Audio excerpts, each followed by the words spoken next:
تو آپ کیا سمجھتے ہیں کہ طالبان تبدیل ہو چکے ہیں اور اس تبدیلی کے اثرات حکومت سازی کے بعد نظر آئیں گے؟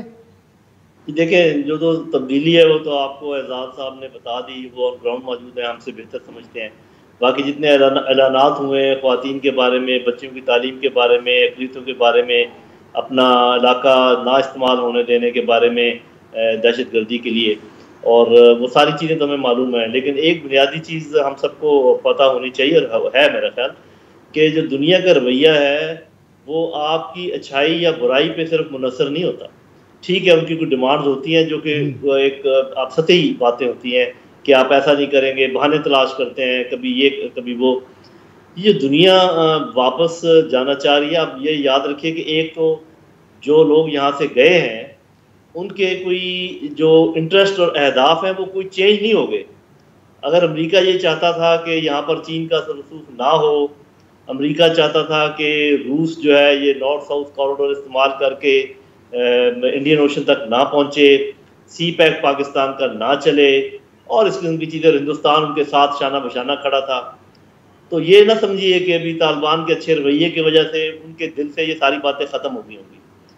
وہ جو واپس آنے کی بات کر رہے ہیں وہ اس لیے کر رہے ہیں، وہ پینترا بدل رہے ہیں، وہ اپنی اسٹریٹجی چینج کر رہے ہیں۔ ان کی فزیکل یہاں پر پریزنس کی اسٹریٹجی تو فیل ہو گئی، وہ تو بوریا بستر سنبھال کے چلے گئے، لیکن 20 سال تک انہوں نے جو یہاں پر توڑ پھوڑ کی ہے، جو تباہی مچائی ہے، ان کی پوری کوشش ہوگی کہ یہ جلدی سے کہیں سیدھا نہ ہو جائے۔ اس لیے اس میدان کو وہ چھوڑیں گے نہیں، چین کے لیے اور روس کے لیے، ایران اور پاکستان کے لیے، وہ یہاں پہ واپس آئیں گے۔ اور سب سے زیادہ زور وہ پاکستان پہ لگا رہے ہیں۔ یاد رکھیں تانتا بندھا ہوا ہے، ایک آ رہا ہے، دوسرا آ رہا ہے، تیسرا آ رہا ہے، وہ کیا کر رہے ہیں؟ وہ آپ کو عجیب و غریب آپ سے باتیں کر رہے ہیں۔ مثال کے طور پہ اتنے مہاجرین ہیں نہیں، لیکن وہ کہہ رہے ہیں مہربانی کر کے آپ مہاجرین کا یہاں پر ایک کیمپ بنائیں اور ہم آپ کو بہت امداد دیں گے۔ وہی ہمیں ڈالروں کی خوشبو دوبارہ دی جا رہی ہے، اور ہو سکتا ہے وہ جو جہازوں کو جہاز بھر کے لے گئے ہیں اس میں سے بھی کچھ لوگوں کو ہمارے پاس رکھنا چاہیے۔ کیوں؟ اس لیے کہ پہلے بھی یہ جو 30-35 لاکھ لوگ تھے، انہی کے اندر سے لوگ تھے جو آ رہے تھے اور جا رہے تھے اور ہمارے پر حملے بھی کر رہے تھے اور ہمارے لیے مصیبت بنے ہوئے تھے۔ اس مصیبت کو ہمارے لیے بھی وہ بڑھانا چاہتے ہیں اور افغانستان کے لیے بھی وہ بڑھانا چاہتے ہیں۔ یہ میری ریڈنگ ہے، میں غلط ہو سکتا ہوں۔ اگر کوئی یہ سمجھے کہ یہاں وہ کسی بھائی چارے میں آ رہے ہیں یا کہیں افغانستان کی مدد کرنے آ رہے ہیں تو مجھے اس سے اختلاف ہے۔ ایسی کوئی بات نہیں ہے۔ وہ ویکیوم نہیں چھوڑنا چاہتے اس لیے آ رہے ہیں، اور وہ مزید کام خراب کرنا چاہتے ہیں اس لیے آ رہے ہیں۔ مجھے اس میں کوئی شک نہیں ہے۔ ٹھیک۔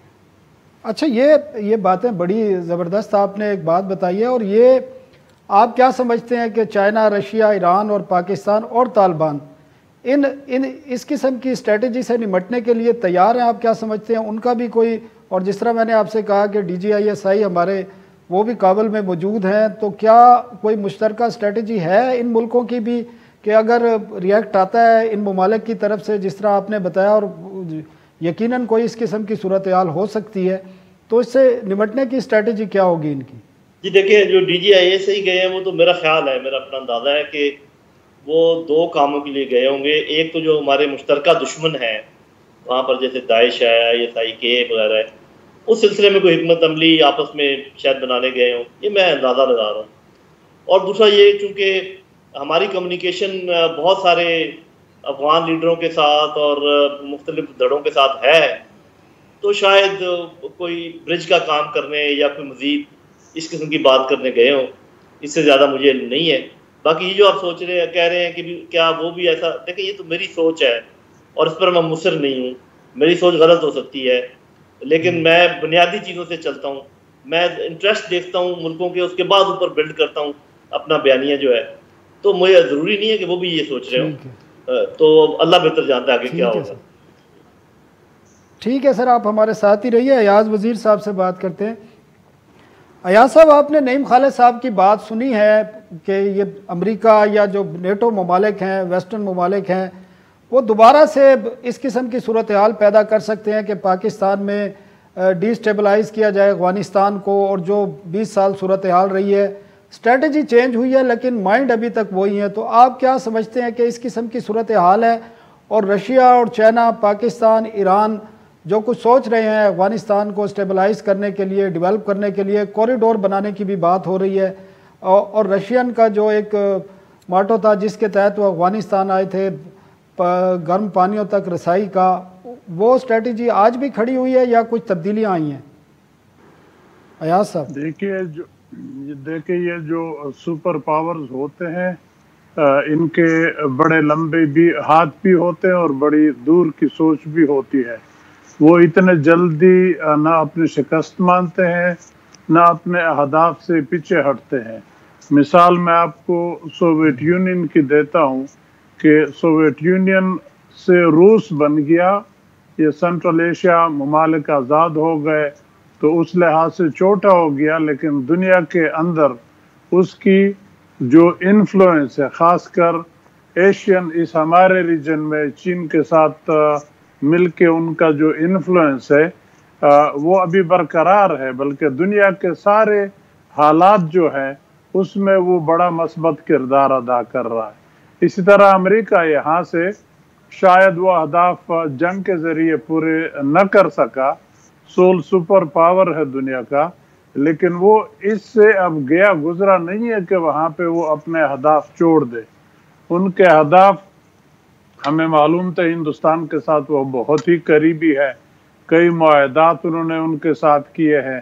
مشترکہ مقصد یہ ہے کہ چین کو کسی طرح اسی جگہ پہ کنٹین کر لے.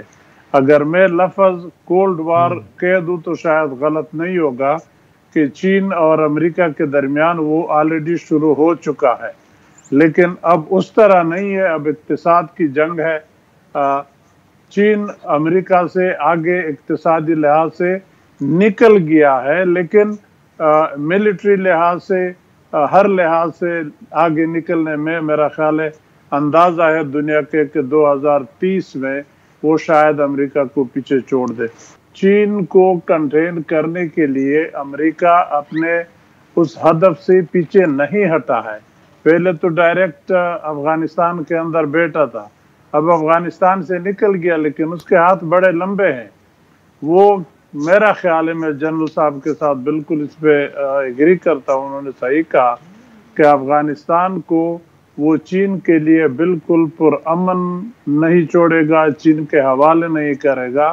ایک تو افغانستان کے اندر بہت سارے معدنیات ہیں، بہت ساری دولت ہے، وہ بھی اس میں ہاتھ ڈالنا چاہتا ہے امریکہ، چین کے حوالے نہیں کرے گا. لیکن اس سے بڑی جو ان کی انٹرسٹ ہے وہ اس ریجن میں چین کو کنٹرول کرنا، اس ریجن میں اپنے انفلوئنس کو مینٹین کرنا، پاکستان کے نیوکلیئر ایسٹس کے اوپر نظر رکھنا. یہ سارے اہداف ہیں جو وہ پرسو کریں گے. اب کیسے کریں گے؟ صحیح کہا کہ ان کے لیے پینترا انہوں نے بدلا. اب دوسری شکل اس کے وار کی کیا ہوگی، کس طرح حملہ کرے گا، کس طرح ایڈجسٹ ہوگا. تو اس کے لیے یہاں کی جو حکومتیں ہیں، چائنا، روس، ترکی، پاکستان، ایران، یہ سب اپنی جگہ پہ اس موو کے لیے تیاری کر رہے ہیں، تیاریاں پکڑ رہے ہیں کہ اکٹھے کیسے چلیں گے، اکیلے کیسے چلیں گے. لیکن ابھی اس کی نوبت شاید نہیں آئی. افغانستان میں حکومت بنے پھر اس کے بعد یہ مرحلہ میرا خیال شروع ہو جائے گا. ناظرین ایک وقفہ لیتے ہیں اور وقفے کے بعد افغانستان کی صورتحال پر بات چیت کا سلسلہ جاری رکھیں گے.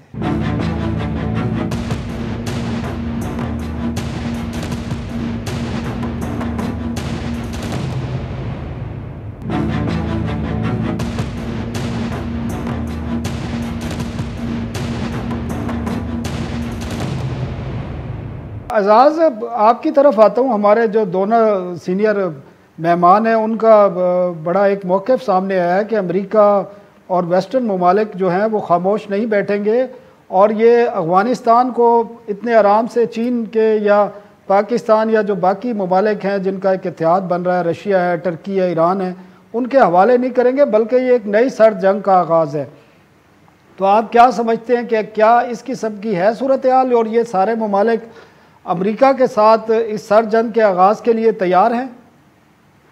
بالکل ثناء اللہ، میں بالکل اتفاق کرتا ہوں اس بات سے. بلکہ میں تو ایک قدم یہ کہوں گا کہ اس وقت امریکہ کی جو پہلی پریارٹی ہے وہ یہ ہے کہ وہ کسی طریقے سے افغانستان کے اندر ایسے گروپوں کو پانی دے، ایسے گروپوں کی ہمت افزائی کرے جو چین کے خلاف کوئی سرگرمی کر سکتے ہیں. جبکہ جو چین ہے وہ ظاہر ہے ایک اس کی پالیسی میں تشدد موجود نہیں ہے، اس کی پالیسی میں جو انویسٹمنٹس موجود ہیں، اس کی پالیسی میں بزنس موجود ہے. تو چین فی الحال اس پالیسی پر گامزن تو نہیں ہے کہ وہ کوئی ایسے دہشت گردی کے گروپوں کو کی ہمت افزائی کرے. تو بالکل جو نئی بیٹل گراؤنڈ ہے وہ افغانستان ہی ہے. پہلے یہاں پر امریکہ بیٹھا ہوا تھا اور اس سے پہلے رشیا بیٹھا ہوا تھا. تو اب امریکہ چاہ رہا ہے کہ وہ اسی گراؤنڈ کو چین کے خلاف استعمال کرے. اور میں بالکل اس بات سے اتفاق کروں، جو نیا کھیل ہے اس ریجن کا یا نیا ایک عالمی کھیل وہ بالکل شروع ہو چکا ہے اور اب نئی سب بندیاں ہو رہی ہیں.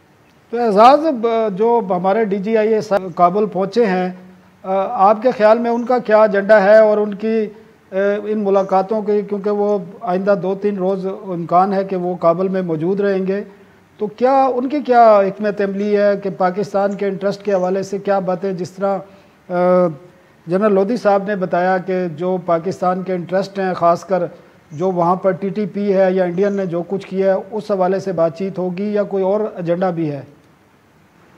ثناء اللہ، جو مجھے کچھ لوگوں سے بات ہوئی میری، تو انہوں نے بتایا کہ 2-3 پوائنٹ جو ہیں وہ امپارٹنٹ ہیں اس میٹنگ جو اس دورے کے جو جنرل فیض دورہ کر رہے ہیں. ایک بتایا انہوں نے پوائنٹ، یہ سرکاری ذرائع بتا رہے ہیں کہ جتنی بھی انٹرنیشنل آرگنائزیشنز ہیں جو پاکستان کے ذریعے ریپیٹریشن ہو رہی ہے ان کے بندوں کی، یا جو دوسرے لوگ ہیں جو مختلف اداروں میں ایمبیسیز میں کام کرتے تھے، ان کی ریپیٹریشن کا معاملہ التوا کا شکار ہے. ایک تو ایجنڈا یہ ہے ان کے پاس. دوسرا ایجنڈا جو ہمیں سرکاری ذرائع نے بتایا وہ یہ ہے کہ بارڈر مینجمنٹ کے جو ایشوز ہیں وہ ڈیلی بیسس کے اوپر ان کے حوالے سے جو چیزیں ہیں ان کو سموتھ کرنا ہے، وہ ایجنڈے کا حصہ ہے. اور ایک اور پوائنٹ جو بتایا گیا ہے ہمیں وہ یہ ہے کہ سیکیورٹی کی جو مجموعی صورتحال ہے اس پر اپنے جو افغان ہم منصب ہیں ان سے بات چیت کرنا اس دورے کا مقصد ہے. تو 3 بنیادی باتیں جو ہمیں پتہ چلی ہیں. ظاہر ہے جو باتیں سرکاری طور پر بتائی جاتی ہیں ان کی بالکل اہمیت ہوتی ہے، لیکن بہت ساری ایسی باتیں بھی ہوتی ہیں جو پبلک میں نہیں لائی جاتی. جی بالکل. تو جو خالد لودھی صاحب نے بات کی ہے، میں بالکل یہ باتیں بالکل ہوں گی. میرے علم میں نہیں، لیکن میں چونکہ ان کا تجربہ بھی مجھے پتا ہے اور بیک گراؤنڈ بھی مجھے آئیڈیا ہے، تو میں اتفاق کرتا ہوں ایسا ہی ہوگا. ٹھیک ہے اعزاز. جنرل صاحب، آپ سے جانوں گا 15 اگست کے بعد جو بھارت کی خاموشی ہے وہ بڑی معنی خیز ہے، اور جس طرح آپ نے باتیں بتائیں کہ جو سیناریو آپ کو نظر آ رہا ہے اور آپ پریڈکٹ کر رہے ہیں، اس میں بھارت کا کیا رول ہوگا؟ کیونکہ بھارت اب باز تو آئے گا نہیں پاکستان کو یا افغانستان میں جو پاکستان کے انٹرسٹ ہیں ان کو نقصان پہنچانے کے لیے. تو آپ کو بھارت کس طرح نظر آ رہا ہے کہ بھارت بالکل 15 اگست کے بعد چپ سی لگ گئی ہے بھارت کو؟ جی، بھارت بالکل ایسے ہی نظر آ رہا ہے جیسے آپ کو بھی نظر آ رہا ہے، اور آپ نے صحیح کہا ہے. وہ بھی اپنا پاکستان کی اور بھارت کی جو دشمنی ہے وہ اتنی گہری ہے، اتنی دیرینہ ہے کہ اس میں تو کوئی ایک دم سے چینج آ ہی نہیں سکتا جب تک کہ کشمیر کے بارے میں کوئی آگے پیش رفت نہ ہو. تو یہ بھی یاد رکھیے کہ بھارت کے پاس پہلے ہمارے اوپر حملہ کرنے کا یہ ویسٹرن بارڈر بھی موجود تھا، جو امید ہے انشاءاللہ اب ان کے پاس یہ اسپیس نہیں رہے گی. لیکن اس کا یہ مطلب نہیں ہے کہ ان کے پاس تمام جو ذرائع ہیں وہ ختم ہو گئے ہیں. ہمارا سمندر ہے، ہمارے پورا ایسٹرن بارڈر ہے، اور ان کے پاس طریقے ہیں، اندر بھی لوگ موجود ہوتے ہیں. تو وہ اپنا کام جاری رکھے گا، اور اس میں کوئی شک نہیں کہ وہ بہت غلط فہمی پیدا کرنے کی کوشش کرے گا افغانستان اور پاکستان کے درمیان. ہمیشہ وہ کرتے رہے. یہ پہلے جو اشرف غنی کی حکومت جو کسی صورت مانتی نہیں تھی اور ہر بات ہر چیز کا ہمارے اوپر دوش ڈال دیتی تھی، آپ کا کیا خیال ہے کہ یہ کس وجہ سے ہو رہا تھا؟ اس لیے کہ را اور این ڈی ایس مل کے وہاں کام کر رہے تھے، اور را کی اور جتنے ان کے ہزاروں لوگ وہاں سے ٹریننگ کر کے آئے تھے سولجرز، ان کی برین واشنگ ہوئی تھی. بلکہ مجھے ایسے لگتا ہے کہ انہوں نے ٹریننگ ان کی کوئی نہیں کی، برین واشنگ ہی کرتے رہے ہیں، پاکستان کے خلاف ابھارتے رہے ہیں. تو جب وہ طالبان آئے تو انہوں نے سوچا یہ تو پاکستان نہیں ہے، تو شاید لڑنے سے بھی انکار کر دیا. تو میرا خیال ہے کہ یہ تو رہے گا، اس کو ہمیں برداشت بھی کرنا پڑے گا. جب کسی کے ساتھ دشمنی ہوتی ہے تو پھر شکایتیں کوئی نہیں ہوتی. البتہ یہ ہے کہ دشمنی نبھانی چاہیے اور یہ یک طرفہ معاملات نہیں ہونے چاہیے. اور ایک چیز بہت ضروری ہے سمجھنے کے لیے کہ بین الاقوامی سیاست میں اچھا بچہ بننے کا کوئی فائدہ نہیں ہوتا.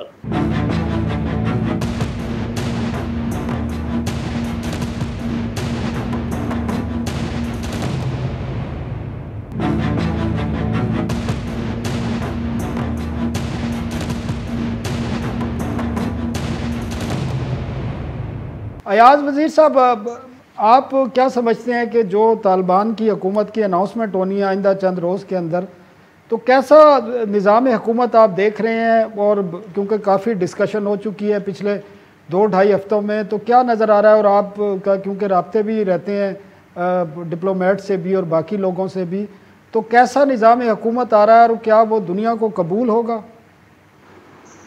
دیکھیں، نظام حکومت کے بارے میں تو انہوں نے وضاحت کر دی ہے کہ وہ اسلامک امیریٹ ہوگا. جب اسلامک امیریٹ ہوگا تو ظاہر بات ہے اسلامی قوانین ہوں گے، شریعت کے مطابق چلائیں گے، لیکن اس کو جامہ پہنانے کے لیے میرا خیال ہے وہ مروجہ طریقہ جو باقی دنیا میں ایکسیپٹیبل ہے وہ اختیار کریں گے. جیسے ٹھیک ہے اعلان کر لیں گے کہ ہمارا یہ امیر المومنین ہے، یہ کاؤنسل ہے، اس کے ساتھ کام کریں گے.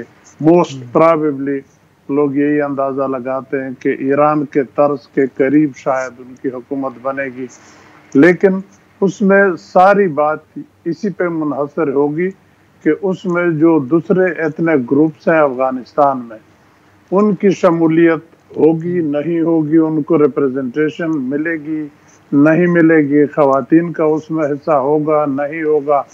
پھر دوسرے حکومتوں ملکوں کے ساتھ ان کی جو ڈیلنگ تعلقات ہے اس پہ دنیا بیس کر کے ان کے ساتھ آگے تعلقات بڑھائیں گے اور ان کو ریکگنائز کریں گے.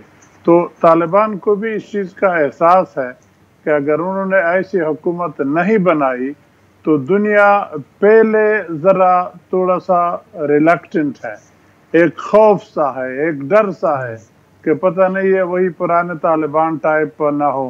ابھی تک تو ٹھیک چل رہے ہیں لیکن پھر بھی لوگ کہہ لیتے ہیں کہ جس ذرا صبر کرو دیکھ لیتے حکومت بنا لے، پھر شاید ان کی وہی پرانی ذہنیت واپس لوٹ آئے، سختیاں شروع کر لے یا قوانین اپنی مرضی کے لگوا دے.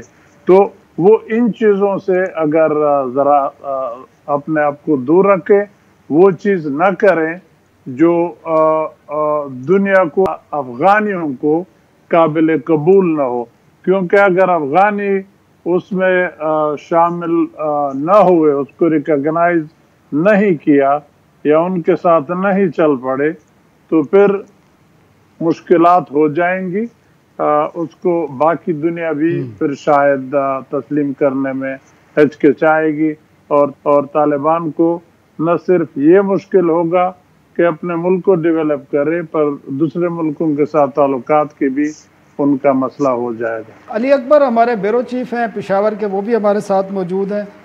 علی، آپ کیونکہ افغانستان کے قریب بیٹھے ہیں، اطلاعات بھی معلومات بھی آپ کو زیادہ ملتی ہیں، تو ایک تو یہ بتائیں کب تک طالبان اپنا جو حکومتی سیٹ اپ ہے وہ اناؤنس کر رہے ہیں، اور دوسرا جو کاروباری انوائرمنٹ ہے، کیونکہ کافی رپورٹس آ رہی ہیں کہ فائنینشیل ایشوز ہیں افغانستان میں، مالی بحران بھی ہے، اور جو زر مبادلہ کے ذخائر ہیں وہ بھی تقریباً ختم ہے، اور پاکستان کا جو زر مبادلہ کا ذخائر ہیں، پاکستان کی جو کرنسی مارکیٹ ہے وہ یوز ہو رہی ہے جو امپورٹ کے لیے اور بزنس کے لیے. تو کیا صورتحال آپ کو نظر آ رہی ہے ان دونوں باتوں میں؟ شکریہ ثناء اللہ صاحب. جس طرح آپ نے حکومت سازی کی بات کی تو گزشتہ 4-5 دن سے مسلسل جو ہے طالبان رہنماؤں کے اجلاس جو ہے منعقد ہو رہے ہیں، اور اس کے ساتھ ساتھ دیگر جو ان کے سیاسی لوگ ہیں تو وہ بھی مسلسل رابطے میں ہیں. اور جو ہے یہ بات سامنے آئی ہے کہ جو ایران طرز حکومت ہے تو اس پیٹرن پر حکومت بنائیں گے، اور جو 1 ہفتے کی اب ان کا یہ کہنا ہے تقریباً ہفتے تک وہ جو ہے حکومت کا اعلان کر دیں گے کہ کیا انہوں نے کرنا ہے. تاہم زیادہ وقت بھی لگ سکتا ہے کیونکہ ابھی پنجشیر کا مسئلہ جو ہے مکمل طور پر حل نہیں ہوا ہے،